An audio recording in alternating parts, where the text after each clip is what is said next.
Terus sekarang sudah menyadari itu, kita harus bersyukur. Yang selanjutnya, bagaimana kita mensyukurinya, bagaimana kita mengisi kemerdekaan ini? Tentunya dengan melakukan hal-hal yang baik. Melakukan hal-hal yang baik ini yang terpenting. Karena apa? Karena manusia adalah tempatnya salah dan lupa. Sementara di ajaran kita disebutkan al-muslimu ahul muslim. Sesama muslim adalah saudara. Dilarang menyakiti dan dilarang membiarkan disakiti.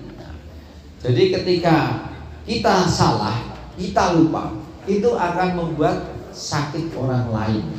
Ketika terjadi sakit menyakiti orang lain, maka akan terjadi konflik, perpecahan, sehingga akan, kalau dalam skala besar, akan mengancam negara kita. Jadi itu yang harus kita sadari. Sehingga yang harus dilakukan apa? Yang harus dilakukan adalah saling mengingatkan. Sampai Tuhan pun itu apa istilahnya? Wal asri, demi masa, innal insana lafi khusrin, sesungguhnya orang itu akan merugi, kecuali illal ladina aman, orang-orang yang beriman, orang-orang yang beriman. Watawasau bil haqqi watawasau bis sabr, dan saling mengingatkan dalam kebaikan atau hal yang baik dan sabar. Sekarang kita kupas satu-satu. Orang beriman itu yang bagaimana? Orang yang beriman itu yang bagaimana? Itu disebutkan orang yang beriman itu adalah yang menyeru kebaikan dan memerangi kemungkaran. Itu ada disebutkan, kalau pengen menjadi umat yang terpilih adalah yang menyeru kebaikan dan memerangi kemungkaran. Untung ghairu ummati, kalian adalah umat yang terpilih, ukhrijat linnasi, yang dilahirkan kepada manusia. Siapa umat yang terpilih? Itu bukan yang puasa sepanjang tahun, bukan yang naik haji setiap tahun, tapi ta'muruna bil ma'ruf, menyeru kebaikan dan memerangi kemungkaran. Kalau ingin jadi umat yang terpilih, maka harus menyeru kebaikan, memerangi kemungkaran. Dalam konteks bernegara, memerangi kemungkaran ini dibatasi. Karena kalau semua orang melakukan memerangi kemungkaran, maka terjadi gesekan.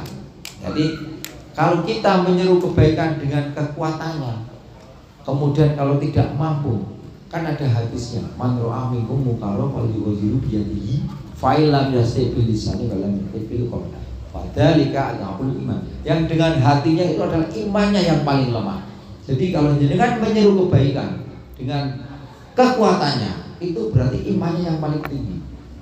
Imannya yang paling tinggi. Tadi disebutkan kalau kita tidak ingin merugi, kita adalah yang paling beriman. Artinya apa? Kita diminta harus menyeru kebaikan dengan kekuatan kita, sehingga kita memiliki kekuatan iman yang paling tinggi. Nah, ini yang harus kita sadari. Kemudian yang berikutnya, saling mengingatkan. Jadi ketika ada orang salah, itu kita harus berani mengingatkan. Pak Indi, ini jadi amar ma'ruf nahi mungkar itu menurut kitab Al-Ahkam Sultaniyah karangan Syekh Imam Mawardi, itu hukumnya fardu kifayah. Kalau sudah ada yang melaksanakan, kewajiban bagi yang lain gugur. Tapi hukum fardu kifayah ini disebutkan dalam kitab itu bisa berubah menjadi fardu ain manakala satu diperintah oleh negara. Jadi Pak tentara, Pak polisi, perangkat desa, RT, RW, itu salah satu undang-undang atau perintahnya adalah menjaga ketentraman, ketertiban masyarakat. Berarti jenengan yang RT, RW ketika melaksanakan amar ma'ruf nahi mungkar atau harkamtipmas, itu jenengan fardu ain hukumnya, karena diperintah negara. Ini disebutkan dalam kitab Al-Ahkam Sultaniyah. Kemudian ketika di situ hanya jenengan yang tahu mana yang hak, mana yang batil. Ya, bukan fardu kifayah, fardu ain. Kemudian yang di wilayah situ hanya jenengan yang paham. Kalau tadi yang tahu, ini yang di situ tidak ada yang memiliki kemampuan selain jenengan. Jenengan itu fardu ain. Itu beberapa yang menyebabkan hukum fardu kifayah berubah menjadi fardu ain dalam konteks Hari Kamtibmas. Hari Kamtibmas ini kita laksanakan dalam rangka menjaga merawat yang namanya NKRI dan Pancasila. Jadi tadi sudah saya sampaikan bahwa Indonesia ini luar biasa perbedaannya. Di sini aja banyak sekali perbedaannya. Ada yang jelek, ada yang cantik, ada yang jelek, ada yang ganteng, ada laki-laki, ada perempuan, ada yang gendut, ada yang kurus. Semua ada perbedaannya. Nah, terkait perbedaan-perbedaan yang ada, maka kita yang harus berkaitan dengan NKRI ini adalah kita harus menjaga agar tetap damai.